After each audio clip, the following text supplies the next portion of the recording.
ភិបាលខេត្តព្រះសីហនុជំរុញឲ្យដោះស្រាយបញ្ហាកកស្ទះសំណុំរឿងនៅតាមមន្ទីរអង្គភាពរដ្ឋបាលក្រុងស្រុក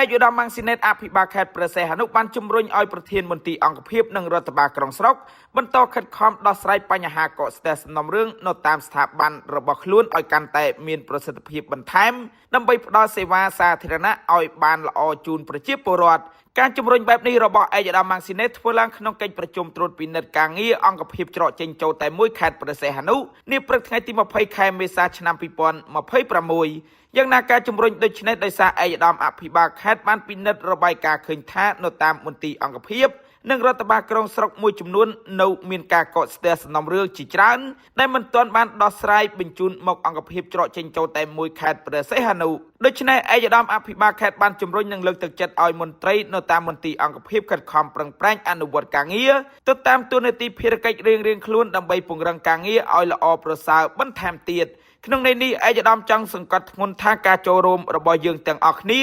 គឺដើម្បីធ្វើយ៉ាងណាអភិវឌ្ឍខេត្តព្រះសីហនុជាពិសេសប្រទេសជាតិទាំងមូលឲ្យកាន់តែមានការរីកចម្រើនបើតាមឯកឧត្តមអង្គស៊ីណេតការផ្ដល់សេវាសាធារណៈនៅអង្គភាពច្រកចេញចូលតែមួយខេត្តព្រះសីហនុបានល្អជូនប្រជាពលរដ្ឋគឺជាផ្នែកមួយនៃការអភិវឌ្ឍជាតិមាតុភូមិរបស់យើងគណៈអង្គភាពនេះជាកន្លែងបណ្ដុំនៃសេវានៅក្នុងខេត្តពលគឺគ្រប់សេវាសាធារណៈទាំងអស់ត្រូវឆ្លងកាត់ចូលទៅអង្គភាពនេះផ្ទាល់